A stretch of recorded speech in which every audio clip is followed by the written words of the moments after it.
a lot of running before I go away next week. I'm not particularly excited about all the running just because it's not as fun when you think you might slip on ice.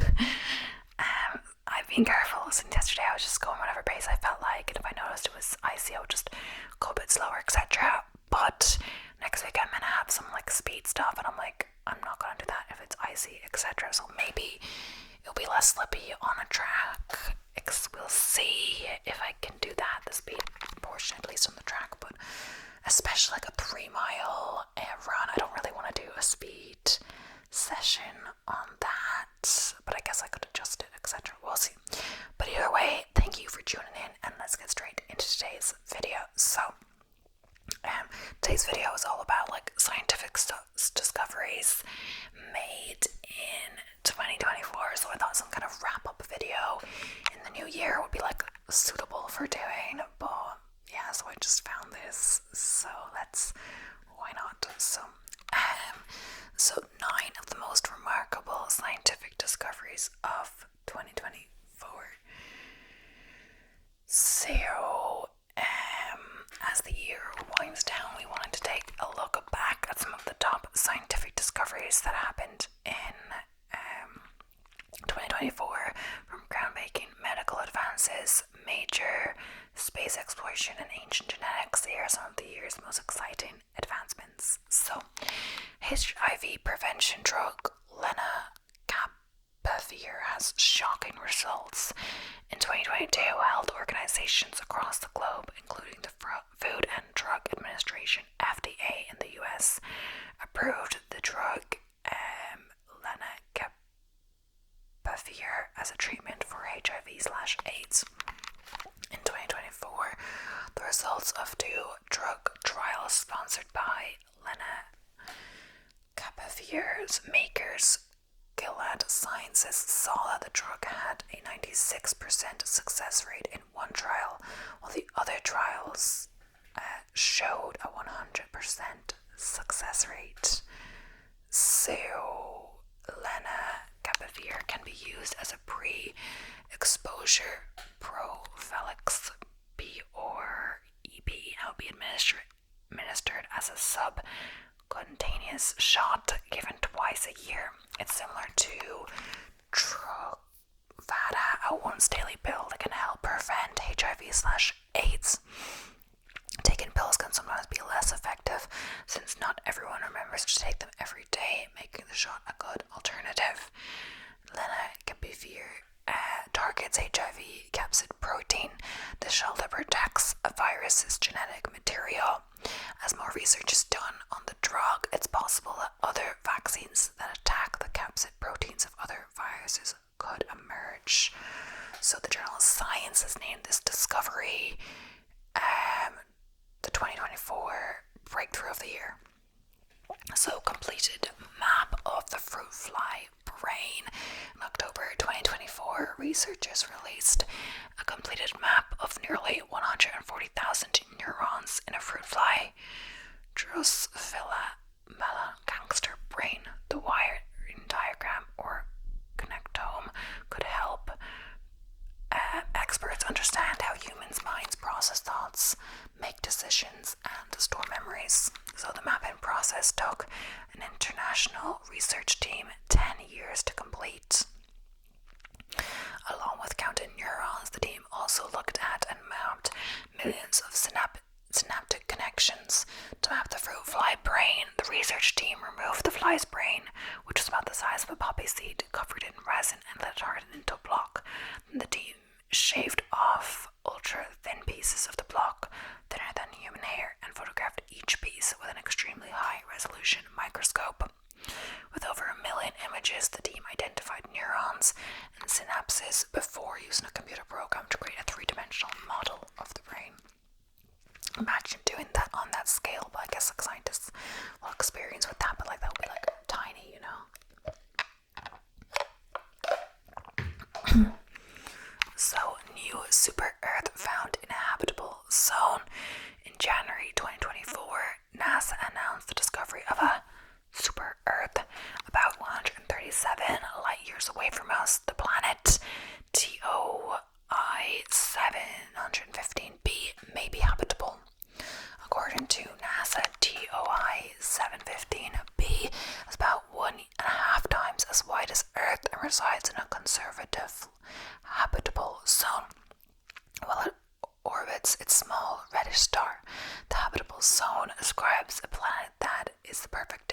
its star so that water can remain in liquid form on its surface instead of freezing and vaporizing. The star may also have a smaller Earth-like planet in its orbit, though not yet confirmed. The smaller planet TIC 27197113.02 would be the smallest known exoplanet in the habitable zone. Researchers located both of these planets using the Transiting Exoplanet Survey Satellite TESS.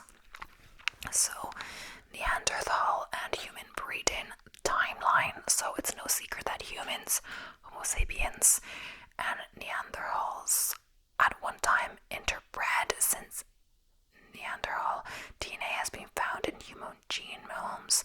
Certain studies helped shed light on where humans and Neanderthals got together, but new findings in the journal Science help pinpoint when the Neanderthal timeline these species started to interbreed.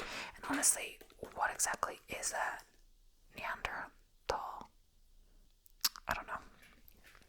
Okay, so researchers compared segments of Neanderthal history to that of humans over different periods of time. After analyzing 59 genomes from ancient humans that lived in Eurasia between 2,000 years and 45,000 years ago and 275 genomes in modern-day humans, the team established when humans and Neanderthals lived in Eurasia. The results indicate the two species lived side by side for about 7,000 years, from 50,500 years to 43,500 years. The researchers agreed on a medium date of 47,000 years ago. So CRISPR and AI team up. So clustered, regular, interspaced, short palindromic repeats, CRISPR technology allow for geneticists to cut and edit special parts of DNA strands. This could help treat people with genetic disorders. And I did learn about this in, what was it? Biohacking. Is it biohacking? Biohackers. Yeah, that TV show. So, but not much about it really, just what it is, kind of. So, Emmanuel Charpentier and Jennifer Doudna won the Nobel Prize in 2020 for creating the CRISPR-Cas and genetic scissors, a tool that could help change countless lives. Now, this technology may be getting an artificial boost, so researchers are hoping to implement large language modules, LLMs, similar to the artificial intelligence AI behind ChatGPT. The team at Profluent is calling the new technology Open CRISPR-1 and has made the gene editor open source so that other research teams worldwide can access it. They also emphasize their creations for ethical use only. AI could help make gene editing more accurate and safe. So detecting cognitive decline with a blood test. So Alzheimer's is a cruel disease for all involved. Watching a loved one slowly lose their memories, identity, and independence is painful. On top of that, testing for the disease requires a sample of cerebral spinal fluid or a PET scan, brain imaging, according to the NIH. These tests are usually not offered at a primary care office, and inconvenient hurdles can prevent patients from discovering the diagnosis and finding the right medication to slow the disease's progression.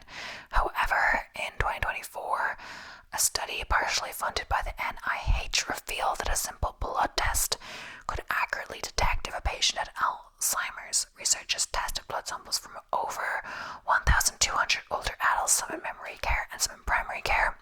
The team analyzed the blood through a Precivity AD2 test that measured amyloid beta and p-tau 217. Amyloid beta accumulates in your brain due to Alzheimer's. The team compared the blood to the cerebral fluid and PET scans and found there was an 88% to 92% accuracy. While more fine-tuning needs to be done to the blood test, this could drastically change patients' lives in the long run. So, oldest known reptile skin found, so fossilized remains are all we have to study the creatures that lived on Earth before us. These researchers are usually fossilized bones, teeth, shell, and even poop. When researchers reconstruct prehistoric creatures, they usually only have skeletal remains as reference because soft tissue does not preserve well. Finding fossilized tissue is rare. In 2024, however, researchers uncovered what they believe to be the oldest known fossilized reptile skin. The creature lived during the late Paleozoic era and around 20 million years ago and may have been semi-aquatic. According to the researchers, scale evolution has not changed much in the last 20 million years. They also believe the skin could have belonged to Captorinus acuta, an iguana-sized reptile, but they don't know for sure. So the new moons of Neptune and Uranus, so like Earth, Uranus, and Neptune have their own moons, unlike our one moon. However, these ice giants have multiple. Up until 2024, astronomers were only aware of Uranus having 27 moons and Neptune having 14. According to the International Astronomical Union's Minor Planet Center, however, 3 new moons are in orbit around these 2 planets. Using powerful land-based telescopes, Magellan in Chile and Subaru in Hawaii, astronomers have spotted 2 of the moons orbiting Neptune and 1 orbiting Uranus. So the new moon in Uranus's orbit is about 5 miles across, likely the smallest of the now 28 moons. Astronomers also say it takes 680 days for the moon to travel around Uranus. The new moons around Neptune are a bit larger. One is about 14 miles across and takes 9 years to complete a turn around Neptune, while the other is about 8 miles across and takes 27 years to complete orbit. Astronomers say that these are the faintest moons ever spotted with land-based telescopes, and a special image process was used to identify them. So, earliest known South American cave art found in Patagonia. So, cave art from our early human ancestors offers us a unique glimpse into the past. We can learn what impacted their everyday lives and what was important to their culture. In 2024, researchers announced the discovery of pigmented cave drawings inside Cueva Junel 1, a cave in Patagonia, Argentina. In the Journal of Science Advances, there are nearly 900 different cave paintings ranging from faces to geometric shapes to llama-like creatures. The earliest paintings date back 8,200 years ago and range for another 3,000 years, indicating that over 100 generations may have used this cave for painting. The paintings may have had major cultural significance, and the specific cave may have been a place many generations returned to learn about their history. So, the next article is about physics. Breakthroughs in physics throughout the year. So the first one is light-absorbent dye turns skin of live mouse transparent. So to a team of researchers at Stanford University in the US for developing a method to make the skin of live mice temporarily transparent. One of the challenges of imaging biological tissue using optical techniques is that tissue scatters light, which makes it opaque. The team, led by Xiao, now at the University of Texas at Dallas, Mark Bronxma and Gio Son Han, found that the common yellow food dye tartrazine strongly absorbs near ultraviolet and blue light and can help make biological tissue transparent. Applying the dye onto the abdomen, scalp, and hind limbs of live mice enables the researchers to see internal organs such as the liver, small intestine, and bladder through the skin without requiring any surgery. They could also visualize blood flow in the rodent's brain and the fine structure of muscle fibers in their hind limbs. The effect can be reversed by simply rinsing off the dye. This optical clearing technique has so far only been conducted on animals, but if extended for humans, it could help make some type of invasive biopsies a thing of the past. So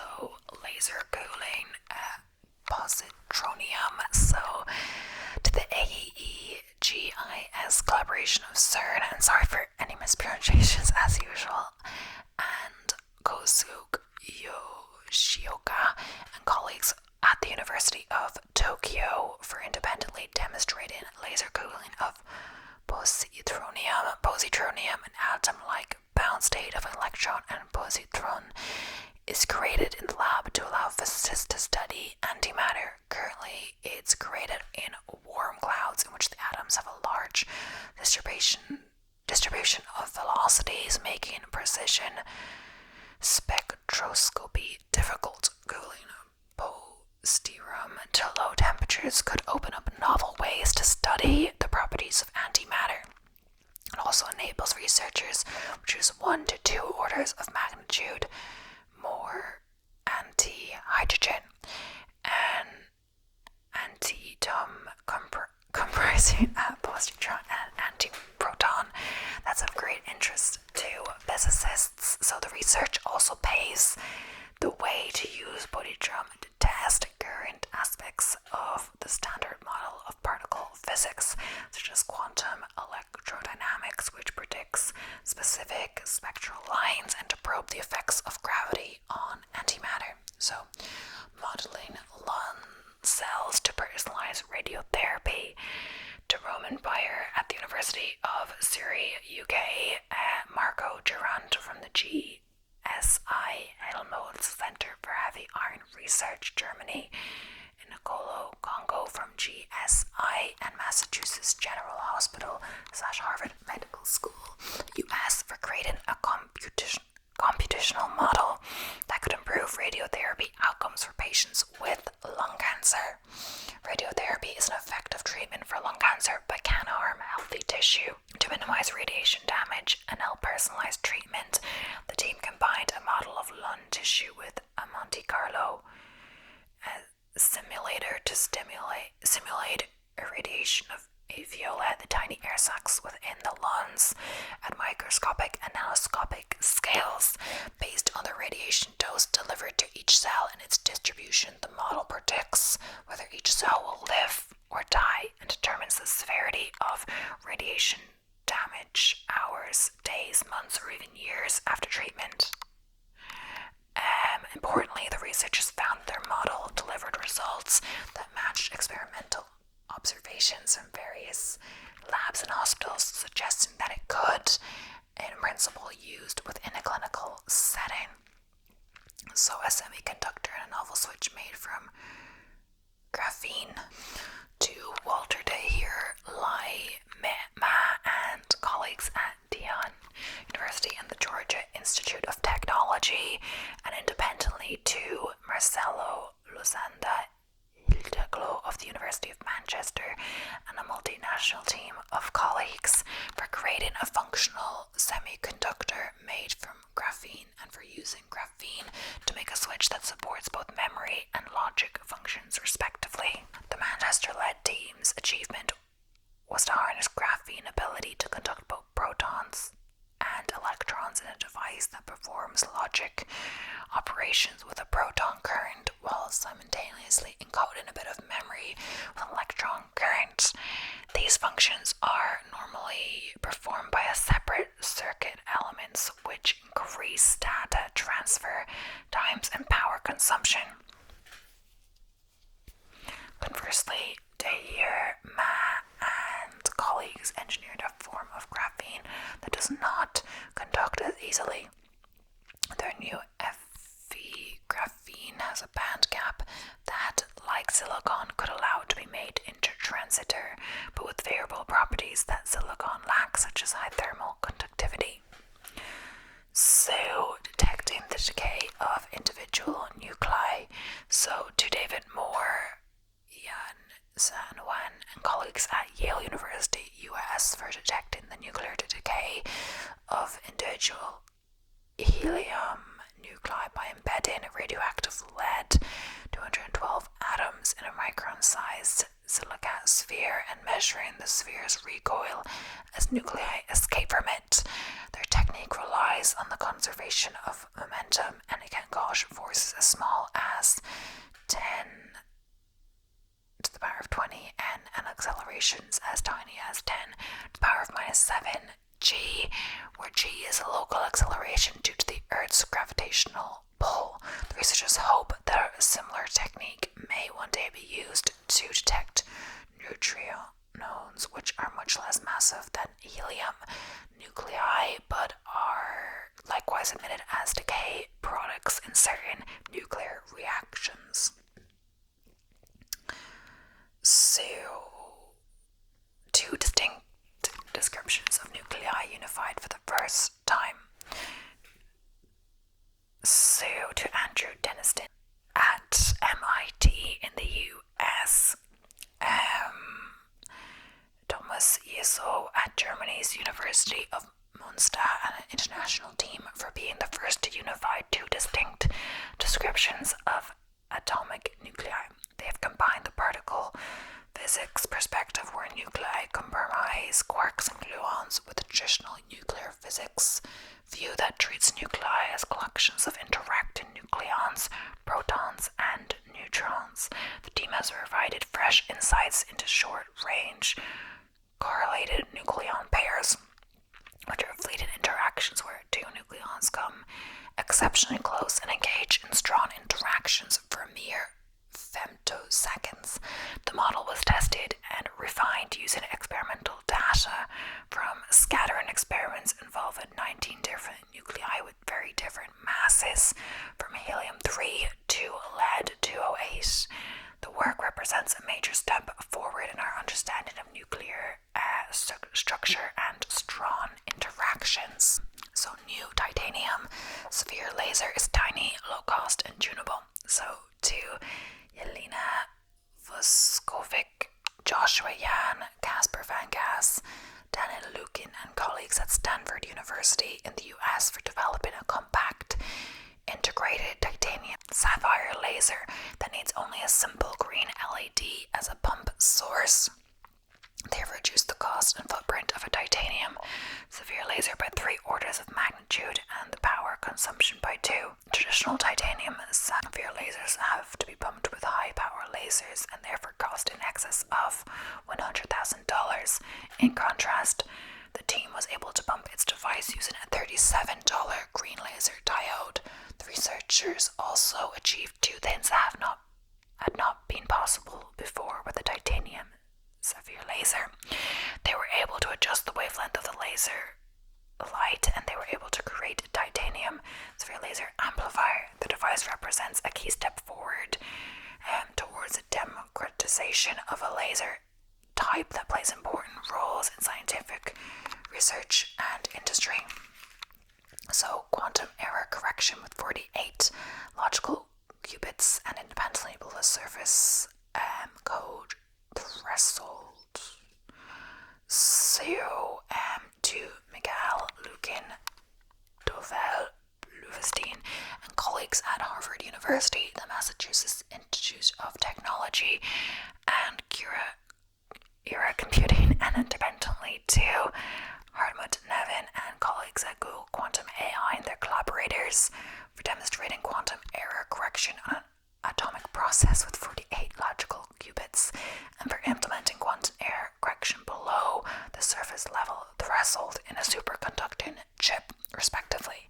Errors caused by interactions with the environment, noise, are the Achilles heel of every quantum computer, and correcting them has been called a defining challenge for the technology. These two teams, working with very different quantum systems, took significant steps towards overcoming this challenge. In doing so, they made it far more likely that quantum computers will become practically problem-solving machines, not just noisy, intermediate-scale tools for scientific research. So, entangled photons conceal and enhance images. So, to related teams for their clever use of entangled photons in imaging. Both groups include Chloé Vernier and Hugo Defienne of Sorbonne University in France, who as duo used quantum entanglement to encode an image into a beam of light. The impressive thing is that the image only visible to an observer using a single photon sensitive camera. Otherwise, the image is hidden from view. The technique could be used to create optical systems with reduced sensitivity to scattering. This could be useful for image imaging biological tissues and long-range optical communications. In separate work, Vernier and Divian teamed up with Patrick Cameron at the UK University of Glasgow and others to use entangled photons to enhance adaptive optical imaging.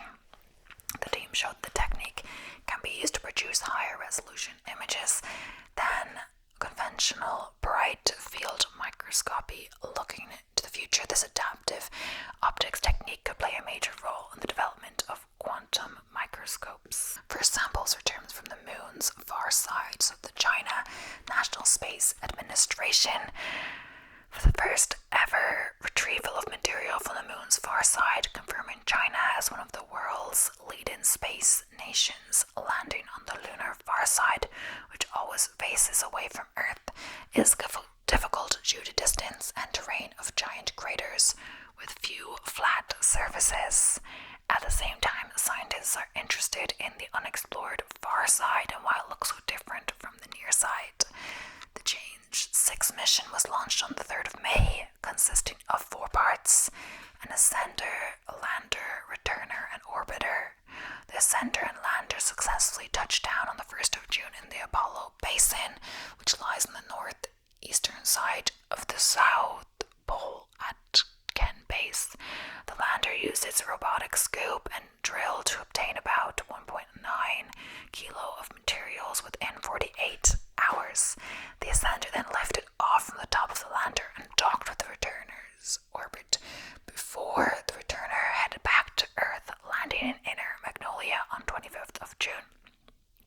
In November, scientists released the first results from the mission, finding that fragments of basalt, a type of volcanic rock, date back to 2.8 million years ago, indicating the lunar far side was volcanically active at that time.